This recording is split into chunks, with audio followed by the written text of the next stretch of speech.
Oi! Hoje é dia de estreia aqui no projeto Contos do Meio-Dia, a nova coletânea para as quartas-feiras, e é Negrinha, de Monteiro Lobato. E a primeira história que a gente vai ver aqui deste livro é As Fitas da Vida. Perambulávamos ao sabor da fantasia, noite adentro, pelas ruas feias do Brás, quando nos empolgou a silhueta escura de uma pesada mole tijolácea, com aparência de usina vazia de maquinismos. Hospedaria dos imigrantes, informa o meu amigo. É aqui então. Dei-me com o antigo diretor de Almanjarra, disse o meu companheiro, ao qual ouvi muita coisa interessante acontecida cá dentro. Sempre que passo por essa rua, avivam-se na minha memória vários episódios sugestivos e entre eles um romântico, patético, que até parece arranjo para tecer o ato de dramalhão lacrimogênio. O romantismo, meu caro, existe na natureza, não é invenção dos hugos. E agora que se fez cinema, posso assegurar-te que muitas vezes a vida plageia o cinema escandalosamente. Assim começa, e também tem esse outro trechinho um pouquinho mais à frente, As Fitas da Vida, escrito por Monteiro Lobato, que, como vocês já perceberam, né, é o primeiro conto a ser analisado aqui nesta nova coletânea para as quartas-feiras, mas não é a primeira história do livro, porque eu pulei exatamente o título homônimo que dá nome a este livro, Negrinha, um dos grandes clássicos do Monteiro Lobato. Eu estou pulando por um motivo muito especial. Aqui no canal eu já fiz duas resenhas bastante interessantes, que eu já fiz bastantes apontamentos. E eu achei que era interessante não me repetir mais uma vez e deixar então para o final do livro, aí sim, o texto Negrinha. Pois não, eu não vou deixar de dar mais um pitaco a respeito desta grande obra do Monteiro Lobato. Com certeza não, mas então vamos deixar para o final dessas tantas quartas-feiras a seguir. Serão 17 quartas-feiras, onde vamos analisar individualmente, claro, é o contexto aqui do projeto, todas as pequenas histórias, um vídeo para cada uma delas. Pois bem, o que temos aqui em As Fitas da Vida? Sim, parece que a história vai ser a respeito desses dois amigos que estão andando ali pelas ruas do Brás e dão de cara com a instituição que recebe os imigrantes aqui no Brasil, especificamente, né, aqui em São Paulo. Não, na verdade não é a história sobre esses dois amigos, que aliás é uma característica bastante do Monteiro Lobato. Sim, na verdade o que temos aqui é sobre um dos imigrantes que vem lá do norte e ele está numa situação interessante que talvez faça com que ele, tipo, o que ele está fazendo aqui? Porque todo mundo que vem, né, faz essa imigração, né, lá do norte cá para São Paulo, vem para trabalhar, só que se constata rapidamente e ele não tem condição de trabalho. Sabe por quê? Porque ele está cego. Sim, não há como trabalhar. Ele é praticamente um inútil para o trabalho, principalmente um trabalho pesado. Aliás, qualquer tipo de trabalho, né? Ele não tem condição. O que ele está fazendo ali? Por que ele veio parar nessas bandas? Bom, diante desse mistério, claro que eu não vou dar nenhuma dica para vocês, porque senão estraga a experiência de leitura deste conto de Monteiro Lobato. Minha avaliação do texto.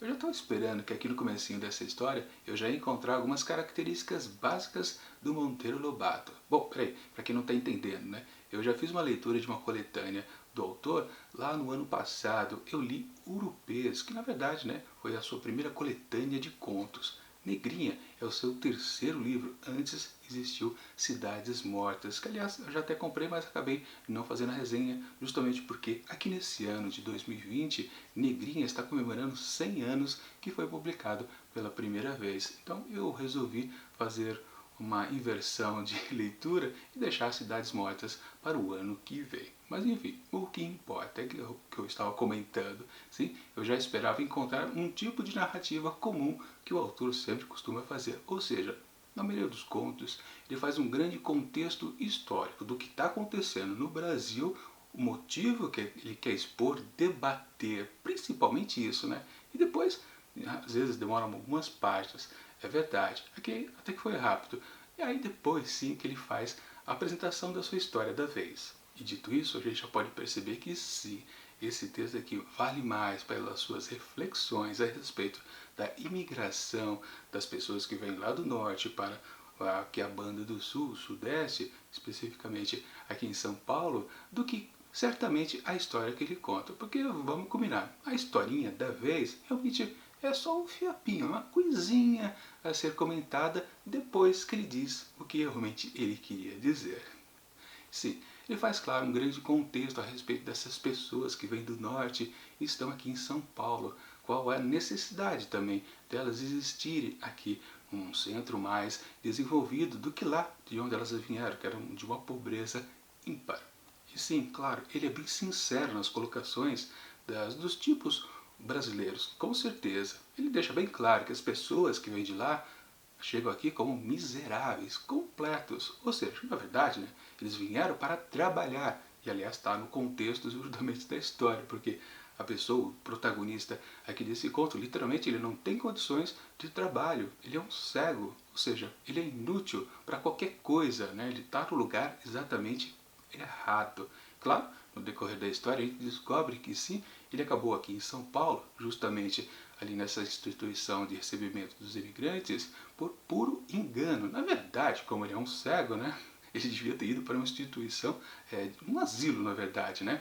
Até a idade dele já permite que ele não realmente nem trabalhe pela idade, muito menos pela sua situação física, né? Que ele está completamente sem enxergar nada. Ou seja, foi um puro engano e naquelas ele ficará, tipo, completamente desamparado. Mas, na verdade, um funcionário ali da instituição de imigração fica um pouco interessado realmente pela situação que ele se encontra e diz para seu chefe que talvez pudessem arranjar alguma solução para o caso. Quem sabe, né, mandar ele para onde ele deveria ter ido, tal asilo. Mas enfim, depois disso eu não posso mais contar nada, porque senão realmente estraga a experiência de leitura, mesmo desse fiapo de história.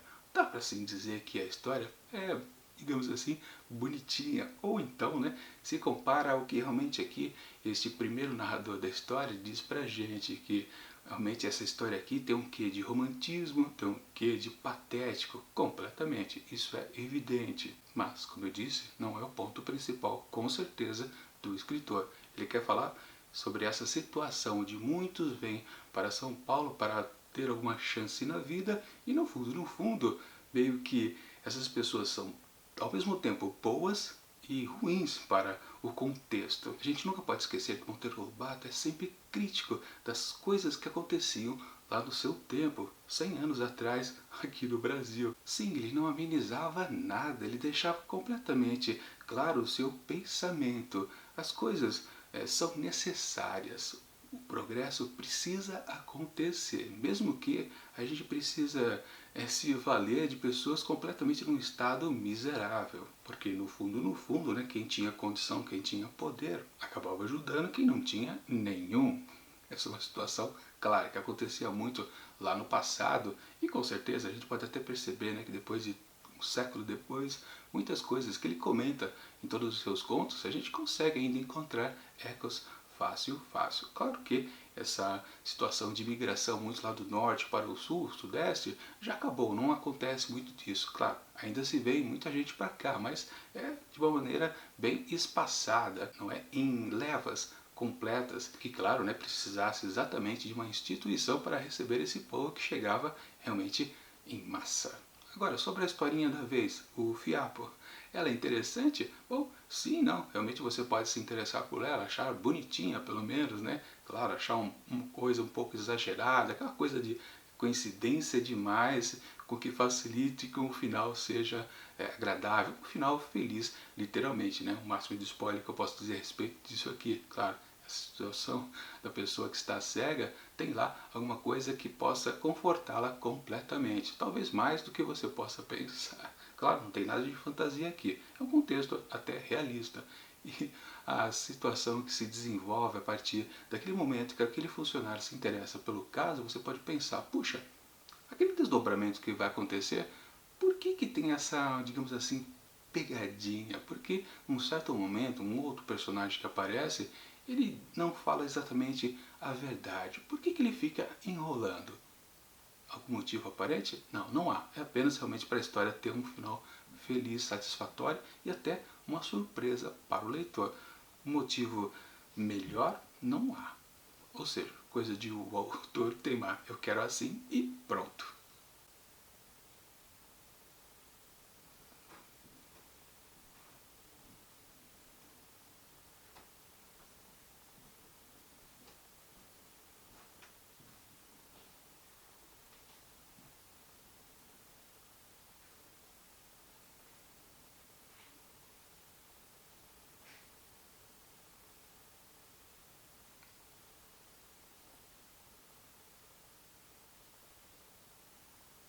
Mas, no geral, sim, a história é agradável, dá para ser lida, mas é fácil de ser esquecida. Com certeza até o comentário crítico social do Monteiro Lobato também a gente não vai guardar muito, mas como a gente vê vários em todos os seus contos, claro, aquela coisa geral, sim, a gente sempre vai ter na memória. Mas de todo modo, esse conto aqui, esse conto aqui, esse conto aqui, a gente pode considerar apenas mediano. Um bom começo aqui para esse livro, claro, descontando que a gente pulou a uma das obras principais dele, Negrinha. Enfim, para As Fitas da Vida, escrito por Monteiro Lobato, eu atribuo apenas 3,5 asteriscos.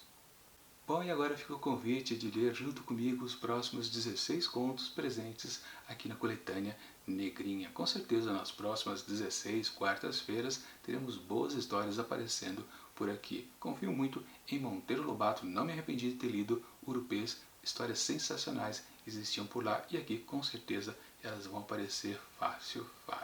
E claro, já deixo a dica, deixo na descrição do vídeo o link para você poder adquirir esse livro através da Amazon, que é minha parceira de compra e venda. Sempre lembrando, se você faz uso desse link, eu acabo ganhando aquela comissãozinha de vendedor e isso ajuda muito o canal a crescer. Claro, se você faz o uso do link e compra imediatamente, né? Acho que você sabe como é que é o esquema, né? Bom, enfim, semana que vem, quarta-feira, temos a próxima história aqui de Monteiro Lobato e, claro, amanhã, quinta-feira, continuamos com Fernando Pessoa, aqui com a sua coletânea O Banqueiro Anarquista e outros contos escolhidos. Por enquanto, com o Fernandão Pessoa, ainda estou tendo certa dificuldade de achar atraente todas as histórias apresentadas por aqui. Mas como tem muita coisa ainda dentro desse livro, eu acho que ainda vai aparecer algumas coisitas bastante interessantes a conferir. Mas, enquanto o próximo vídeo não chega, eu deixo aqui do lado dicas de outras desenhas que já aconteceram aqui dentro do projeto Contos do Meio Dia, edição 2020. E tchau!